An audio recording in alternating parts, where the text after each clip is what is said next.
moi tay namin na ising didi adum moi video kakini nang loi khang ngata ne ba adai hai di thu na gangal la ke do mayam nang yam jealous oi ro oi mayam ai gi ju sono chu bi ma lai ngasi di mayam na khangal la ge mayam ko video je ma khata bo yengo do mana kai kai na to le mi na wasum sang hi da kai kai na to le mi je Khngamdre video je thaga loe upai le hai da ken sang ge chen je ngasi de ge ma ga ipu na pa mi na nyo ba dum ai de Nupi to ba Flirt to ba ko to ba ai sun ba khat ye ai na ma de ngasi khu rim da ko le ba du ga cha pot cha mi na ya de ma ja ji ba wasum chang ge ba ko do ma je ha ji pung ka ta ya pung mari mga mo ta sa de ko ai na ma se ko ga khu rim da por e ba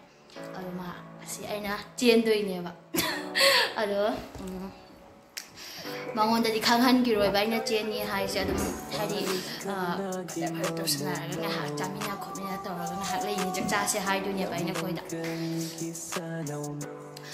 ma thola ba ma le wa shu da gi ma kon tai ba thong hang do pa ga ado nga ha wai sna ko sna to ga nga tang phamina le mina ni ai ho ju imana bi ma su to ai dina kan da phamal le ba ado ma ado wai sna ko sna to ga nga ha le mina ne ba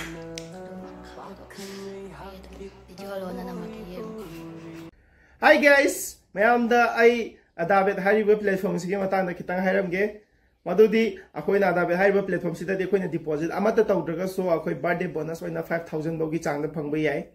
asigi platform sida game ke anga sanaba yare samna palabada tin pati andar bahar aduga roulette asina chingba game ama sanaba yare sida is da akoi friends amadi ai koi punjal laga koi game ke ama sanai aduga ngamsu ngame aduna asigi game je 100% secure or trusted or me aduna me am free da igi comment da ina piriba link du da gi sign up tawro me am aduga khoi IPL T20 FIFA asina chingba sports ke ama khoi live ying ba yagani aduga akhoi adai da betting taw bosu yagani ado me am na kai gumba prediction skill lai taragadi kar man ngamni khang taragadi predict taw biyo aduga guess win taw bi me am prediction taw bodo lan lo khot pa yawra ga so numit tu gi oina moi refund kha khatawe aduga minimum deposit se yam li AC gi 200 khak na deposit tawsen basu yai me 500 ki deposit taw bata raga din 1500 bonus phangani me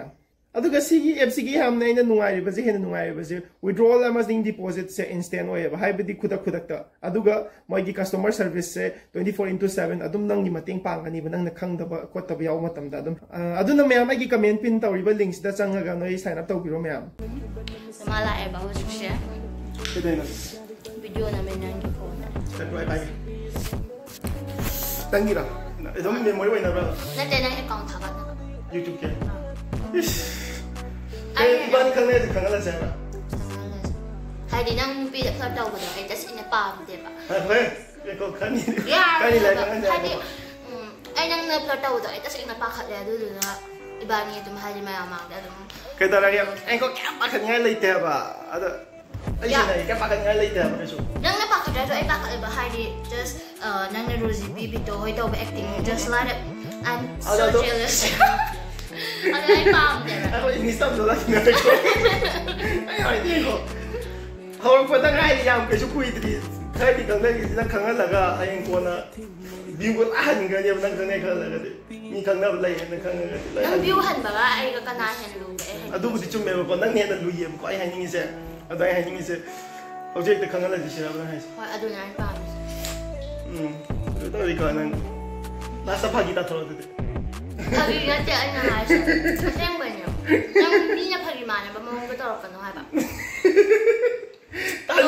아닌데. 제가 사실 녹산나 봐나 야. 아이 망원다 다생나 하이 봐. 사실 아이나 이반이 말이죠. 강할라서 마이 아닌다. 말 답다요. 아니 야닌다고 났대. 아이나디. hoi ibani khangne je hoi moi tai namin dai jing di adum moi video khakini nang loi khang ngata ne ba adai hai di thu na khangal la ke do tinu mayam nang jealous oi ro oi nasi anya na phara di nang kamai taw ba tani sala da male je ko yum da ne ba khasi je ai na ma pha gi gi lai le ado ma ai na hai yanin da ba ama su ya yanin da ba na ti ya ye ba ko ai hai di khangan je ba ko ado mi loi khangan je ba do Kaya si Ekta yung tumandra. Nang kayo to ni ngay lay nang Nupi mẹ mình gặp flirt đâu rồi, ấy chắc chắn là palm dress, à tôi đây có cái tiền tâm tâm là tiền sao cái, iban gì cái tiền hay còn là luôn cái iban là tiền thu tiền. No, đó ấy palm đấy hả? Si út bác sĩ năng nhắm cài rồi bà. Cài thì là sẽ đó chân Nupi này rồi cái đó. À đây đi cũng bác là đi na. Chân Nupi là chân là cái, chân Nupi là cái video là mình đâu vậy có. Ai biết là đúng hay chân cái, mà như vậy có, mà như vậy xem một cái có. Asyik mau mandi ni, nak kayak asyik tadi malam je tu nak, asyik mau mandi nak kita kita tahu. Memang kau asyik video nak bisa lagi nak kena faham bisa lagi macam Nupi ni kau, ama saya lagi memang the video tu siapa yang masih lagi crush ni, ada ai nak hiding beri, kau nak hiding. Ai nak hiding beri masih lagi GF ni, siapa ai nak hiding ni? Masih hiding pun sudah Khngamdre ada. Ôi mà girlfriend đi chứ, lối này khăng na ni, có khăng na ni, bắt tâm lối khăng na ni, lối hay ni đi qua, khai đi tăng bắt tâm lâu gì vậy không? À đúng rồi hả ta? Masih dari nang Nupi dah flirt tau lah so, noi isu nak kerja mana kata itu betul Yadre. Sounding red ya.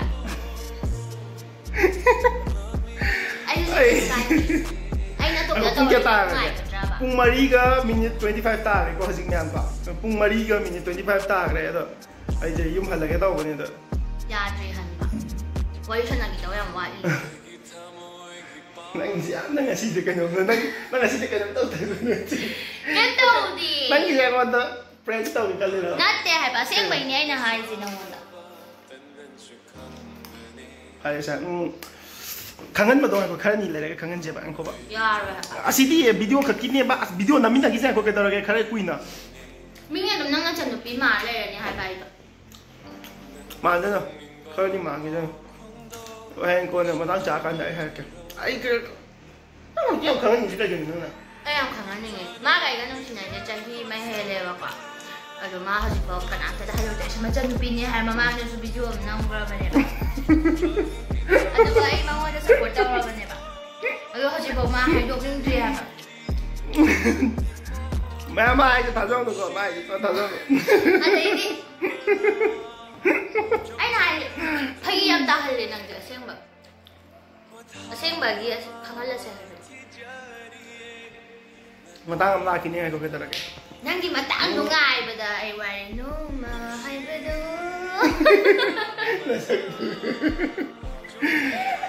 Mà chứ, nhầm thì đi chấp bên này có mấy anh có. À tôi ai chứ ưu tiên thông tin đó mà video chứ thằng đó hay là thằng đó ngày xưa thì có ai mấy anh đó xem mà hay cái mấy anh có mà cái family bữa sẽ ai chân Nupi này cả khối à đó mà chứ em là innocent coi ba tôi cũng ba em là creativity phải cái tao mấy anh có ngạc tay family sẽ ai chân Nupi Julika ở đó ngasih ibani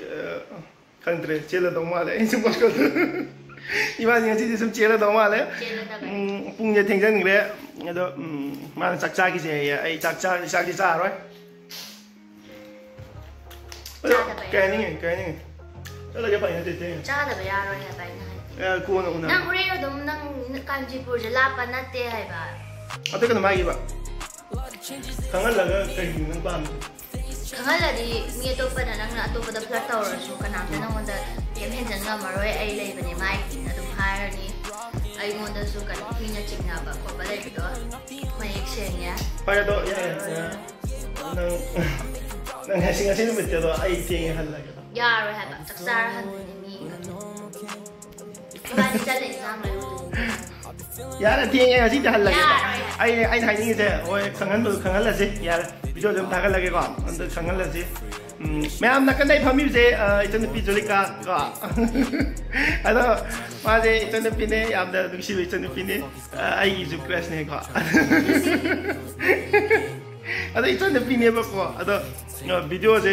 लोचल लगे माँ का तुम video नमीन रखनी को मैं हम अनम बना अरे मैं हम गर्लफ्रेंड निकालने दिखाने का नुको माँ का तुम वीडियो नमीन रखने गर्लफ्रेंड तुम साला का तुम नमक के पा वीडियो से लोशन लगे यार ठीक है यूं चला गया यार But I have a new friend. चला गया लोशन लगे यार को अदो मथंगी वीडियो एपिसोड में हमला ने मागा वीडियो मागा चलनी मागा चलनी अदो मागा वीडियो तुम नम मानी मथंग को अदुम लाकनी अदो तान चागदी कपल वीडियो बो लाकनी मागा एगा को अदो लोशन लगे वीडियो से thank you so much for watching